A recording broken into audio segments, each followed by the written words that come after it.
Perkenalkan, namaku Indri.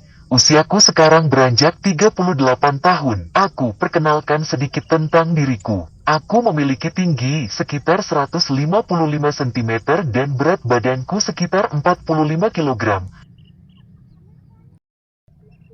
Aku memiliki wajah yang tak kalah cantik dengan wanita seusiaku. Aku dulu menikah muda, namun sayangnya rumah tangga kami tidak mendapatkan kebahagiaan, sehingga aku mengambil keputusan yang cukup berat bagiku. Aku harus bercerai dengan Joko, mantan suamiku dulu. Aku sudah mempertahankan hubungan ini, namun aku dan Joko memutuskan untuk mengakhiri hubungan ini. Selama kau menikah dengan Joko, aku dikarunia seorang putri yang sekarang masih duduk di bangku kuliah. Aku menaruh harapan yang besar terhadap putriku itu, semoga kelak ia mendapatkan jodoh yang baik, agar ia tidak meniru jejak ayah dan ibunya. Aku tinggal bersama putriku di rumah yang cukup megah. Aku ditemani pembantu-pembantuku untuk mengurus keperluan putriku, serta sopir yang selalu mengantarkan aku ke kantorku. Bisa dikatakan aku orang yang cukup berada, namun di sisi hati, aku belum menemukan orang yang tepat untuk mendampingiku di masa tuaku nanti. Kisah ini berawal dari sopir pribadi yang bernama Kandra. Berpamitan pulang kepadaku, aku berpikir mungkin Pak Kandra mau istirahat pulang ke kampungnya. Namun hal tak terduga, Kandra berpamitan untuk menikah dan tidak bekerja lagi sebagai sopir pribadiku. Hal itu membuat aku sedikit kerepotan apabila mau kemana-mana. Aku selalu diantar oleh supir pribadiku apabila mau ke kantor dan belanja bulanan. Semenjak Kandra sopirku itu berhenti bekerja, aku menyetir mobil kemana-mana sendirian. Jujur, aku cukup merasakan kapek dalam hari-hariku.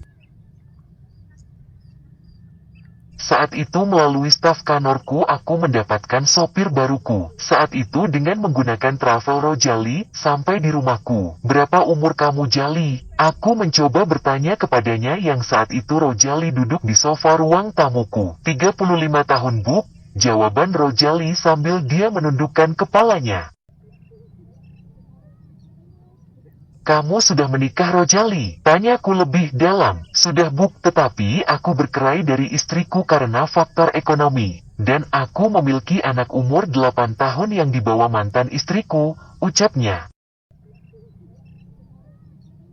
Aku mencoba bertanya tentang pengalaman Rojali dalam menyetir. Ah ya, Rojali, kamu sebelumnya bekerja di mana? Tanyaku untuk memastikan Rojali benar-benar paham akan mobil. Pernah, Bu. Dulu saya kerja sebagai sopir travel antar kota, Bu. Sudah hampir 3 tahunan, ujar Rojali. Ya sudah, saya harap kamu betah dan benar-benar serius ya kerja sama saya.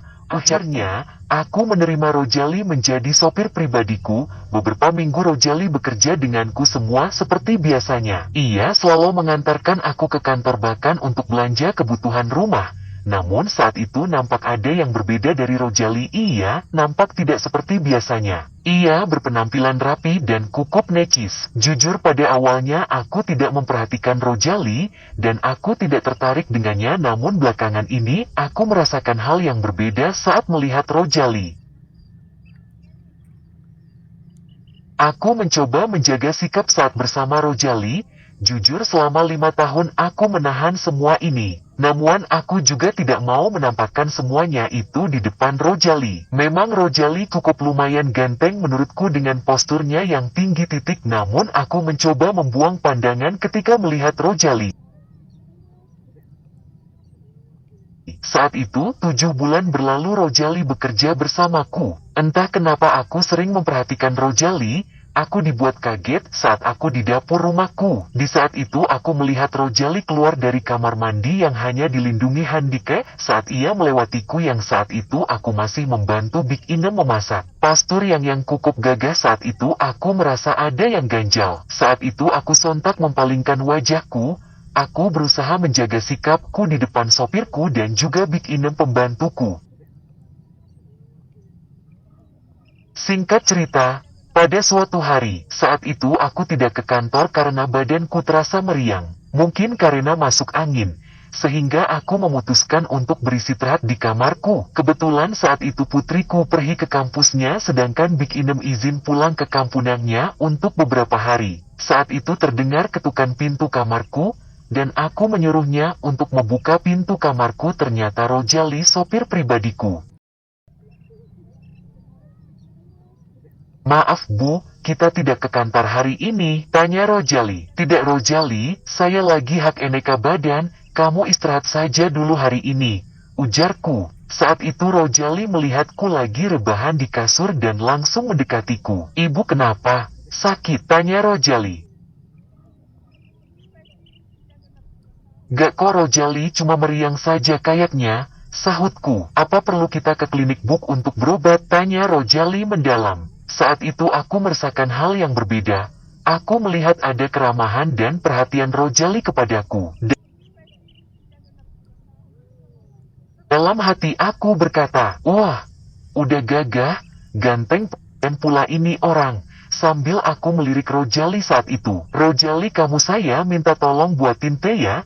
Big Inem lagi gak ada," pintaku. "Baik Bu," jawabnya. Rojali pun langsung menuju ke dapur dan tak berselang lama ia kembali lagi ke kamarku dengan membawa segelas teh hangat untukku. Saat itu, perhatian Rojali kepadaku membuat aku berpikir aneh-aneh tentang Rojali. Namun aku segera membuang jauh-jauh perasaanku terhadap Rojali, karena bagaimanapun Rojali adalah sopir pribadiku.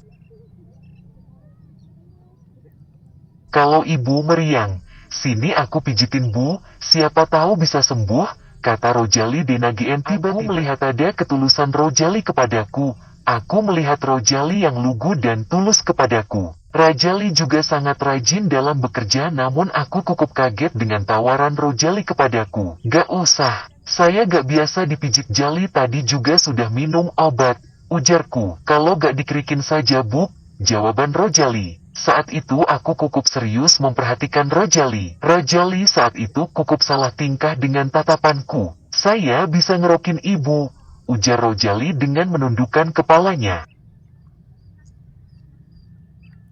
"Mungkin nanti saya nunggu Big Inem saja kali Rojali," ujarku. "Waduh Bu, iya kalau Big Inem cepat pulangnya, kalau lama gak diobati nanti jadi parah Bu," ujar Rojali. Saat itu aku tidak menjawab apa-apa. "Emangnya kamu bisa?" "Saya takut loh Rojali kalau kamu yang ngerokin."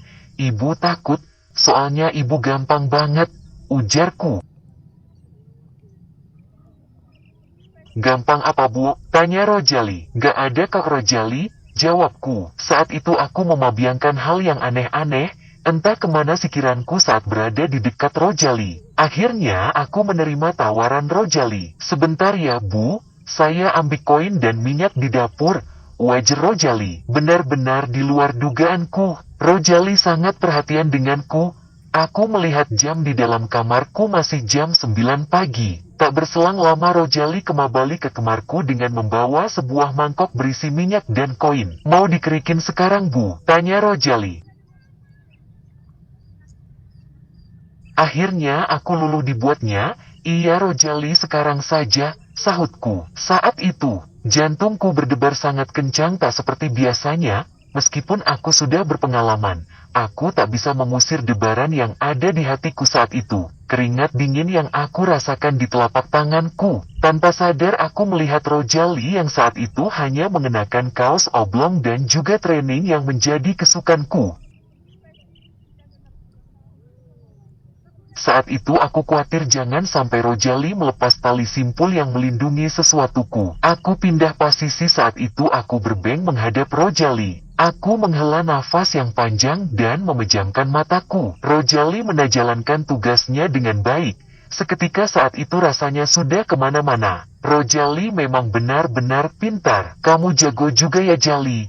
Sudah biasa ya kayak gini," taniaku.